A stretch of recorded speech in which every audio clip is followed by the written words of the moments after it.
आज हम पढ़ेंगे, हमने कल परसों पढ़ा था जर्मनी कैसे यूनाइटेड हुआ, तो अब हम इटली यूनिफाइड करेंगे। जो इटली था वो कैसे इकट्ठा हुआ।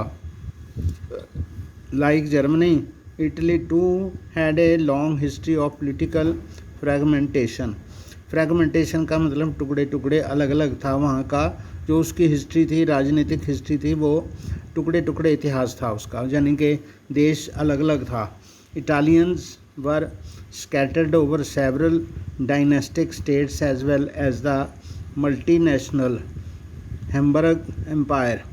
तो एक हैम्बर्ग एम्पायर थी, हैब्सबर्ग एम्पायर थी, जो कि अलग अलग जगह पे थी और अलग अलग देशों में थी। मल्टीनेशनल थी। सेवरल डायनेस्टिक स्टेट्स, डायनेस्टिक का मतलब वंशानुगत स्टेट्स जो चली आ रही थी। During the middle of the 19th century के बीच में, यानी 1848 के बाद, Italy was divided into 7 states. Italy जो थे 7 राज्यों में बटी हुई थी, of which only 1 Sardinia Piedmont was ruled by an Italian princely house. तो जो सरदानिया पेडिमोंट थी वो एक राजकुमार था इटली में, मतलब वहाँ पर राज्य का राजाओं वाला शासन था। The north was under Austrian Habsburgs. तो जो नॉर्थ इलाका था वो ऑस्ट्रियन लोगों के पास था। The centre was ruled by the Pope and the southern region were under the domination of the Bourbon king of Spain. तो साउदर्न जो सेंटर था वहाँ पर पोप का राज्य था, और दक्षिणी जो राज्य था वहाँ पर बॉर्बन किंग की प्रभुसत्ता थी। Even the Italian language had not acquired one common form and still had many regional and local variations। तो सारे जो अलग अलग भाग थे वहाँ पर इटली की भाषा भी नहीं बोली जाती थी, अलग अलग भाषाओं के बारे में था, भाषाएं थी।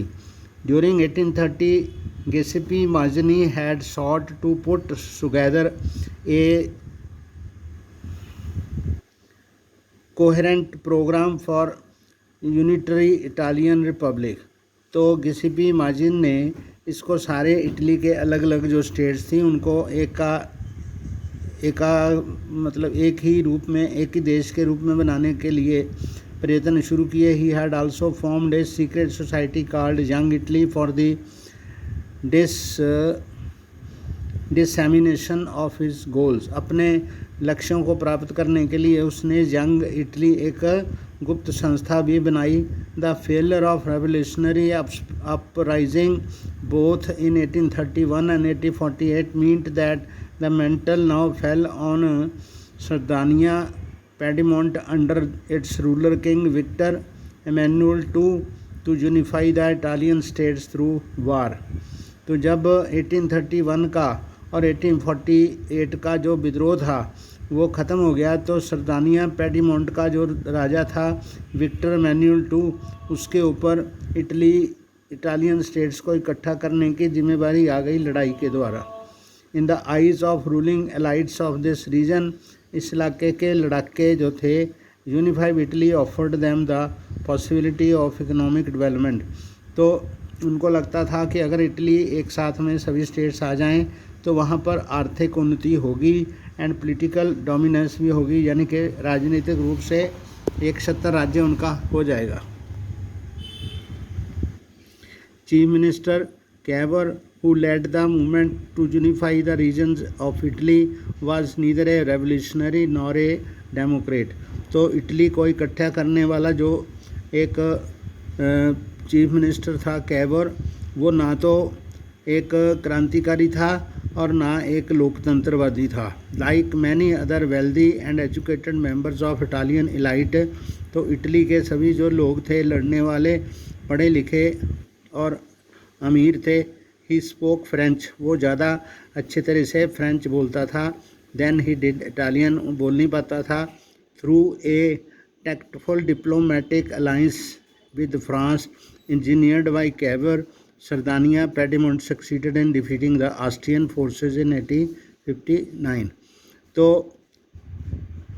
डिप्लोमेटिक कूटनीतिक अलाइंस थी फ्रांस के साथ मिलके कैवर ने ये सर्डानिया पेडीमेंट को वहाँ पर ऑस्ट्रियन फोर्सेस के खिलाफ 1859 में वो जीत गए। Apart from regular troops a large number of armed volunteers under the leadership of Giuseppe Garibaldi joined the fray. तो इसमें बहुत सारे फौजियों के साथ जो वॉलंटियर्स थे उसके साथ जो गिसिपी गारिबल्दी के साथ वो भी इस लड़ाई में शामिल हो गए। In 1860 they marched into south Italy and the kingdom of two Sicilies and succeeded in winning the support of local peasants. तो 2 सिसिली जो राज्य थे वहाँ पर वो लोग उसमें जीतने में सफल हो गए। तो वहाँ पर उनको लोकल पेजेंट्स का भी साथ मिला। In order to drive out Spanish ruler in 1861 Victor Manuel II was proclaimed king of United Italy. तो वहाँ से वो स्पेन का राज्य ख़त्म करने में कामयाब हो गए और 1861 में जो विक्टर मैन्युअल II था उसको वहाँ का राजा बनाया गया इटली का। However, much of the Italian population among whom rates of illiteracy were very high, तो इटली के जो लोग थे, ज़्यादा जनता थी, वो ज़्यादा करके अनपढ़ थी। Remained blissfully unaware of liberal nationalist ideology, उनको जो मुक्त राष्ट्रीयता की जो विचारधारा थी उसके बारे में वो बेशक अनभिज्ञ थे, उनको नहीं पता चला। The peasant masses who had supported Garibaldi in southern Italy had never heard of Italia. तो जो गलवर्दी के सपोर्टर थे, किसान थे, जो उन्होंने साथ में हिस्सा लिया था, उनको भी इटालिया भाषा नहीं आती थी, वो इटली के बारे में कुछ नहीं जानते थे।